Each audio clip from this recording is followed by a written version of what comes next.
around some of those difficult issues where I think we share a common perspective. Right. And we want to dial things down, but also make sure that people in the Gulf don't get the wrong idea about what they can get away with. That's a complicated issue. Some of your critics are saying that you should resign because you misled the Queen with regard to shutting Parliament down. How do you respond to that? Well, as I said earlier on, thank you very much. Well, as I said earlier on, let's be absolutely clear. We respect the judiciary in our country. We respect the court. I disagree profoundly with what they had to say. I think it was entirely right to go ahead with a plan for a Queen's speech. This is the longest period we haven't had a Queen's speech for 400 years. We've got a dynamic domestic agenda we need to be getting on with. More police on the streets, investment in our National Health Service, improving our education. We need to get on with that. And frankly, I think we need to get on with Brexit. That's the overwhelming view of the British people. Whether they voted to leave or remain, they want to get this thing done by October the 31st. And that's what we're going to do. Mr. President. That was a very nasty question from a great American reporter. Was that an American reporter? An American reporter. I think a good one. But I think he was asking a question, to be fair, that a lot of British reporters would have asked. Now that we have that out of the way. He's not, I'll tell you, I know him well. He's not going anywhere. Don't worry about him.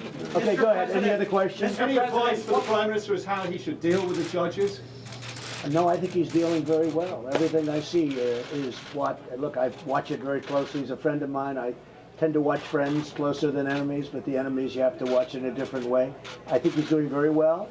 It's a complicated subject, but they took a vote, and the vote was, I was there. I happened to be there the day of that vote. Were you there in the vote? I made a prediction even. I even made a prediction. It was a correct prediction. And, you know, that was a long time ago, and it takes a man like this to get it done. And they have to get it done, otherwise it would be a terrible thing to do it any other way.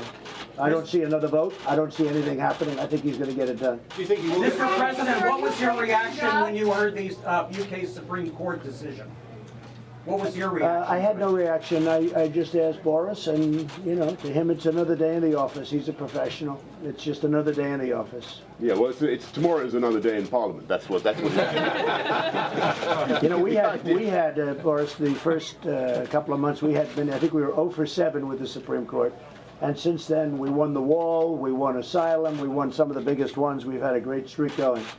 But we started off, we were 0 for 7, and then as you will report, in fact, the first time we won, you were like shocked that we won. And since then, we've almost run the table. We've won a lot of decisions. So I'm sure that's going to happen to you. Well, we're not counting our chickens, and we're full of respect, as I say, for the justices of our Supreme Court.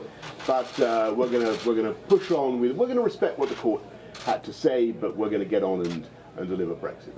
I think that's what the British people want. In other words, he's been very nice to the court, please. Okay. He has total respect for the court. Yeah, Joe. Mr. President, on a separate subject, can you explain why aid to Ukraine was stopped? Because I think that other countries should be paying also. Why is the United States the only one paying to Ukraine? And I've been talking about this for a long time, not only with respect to Ukraine, but a lot of other countries. But frankly, why isn't Germany, I just met with the Chancellor, why isn't Germany, why isn't France, why aren't these other countries paying payment? Why are we paying all the time? And nobody's given, I believe, more to Ukraine. You know, President Obama used to send pillows and sheets. I said anti-tank weapons and a lot of things to Ukraine. We think that it's very important, and both, by the way, I don't know if you know it or not, that payment was made. But I wanted to get other countries should also pay, because frankly, it affects them more. I mean, that's a barrier, that's a wall between Russia and the UK, and they don't pay. And why are they not paying? Why is it always the United States that's paying? And I made that loud and clear. I told that to Mick Mulvaney. I told it to a lot of people. Where's Mick, wherever he is? I told it to a lot of different people. I told it to Mike. I told it to two Mikes. I told it to Steve. I keep asking the same. I said it to Wilbur Ross. I keep asking the same question. Why is it that the United States is always paying these foreign countries, and other foreign countries that frankly are much more affected, they're not? So I said, hold it up. Let's get other people to pay. And then everybody called me, oh, please, can we pay? And I said, and there was never any quid pro quo. The letter was beautiful. It was a perfect letter. It was unlike Biden, who, by the way, what he said was a horror.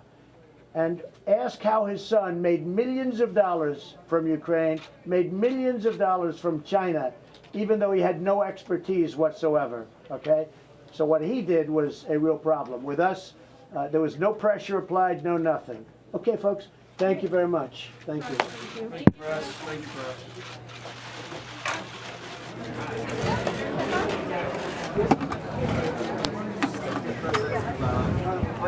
Thank you, guys. Appreciate it. He appeared to me like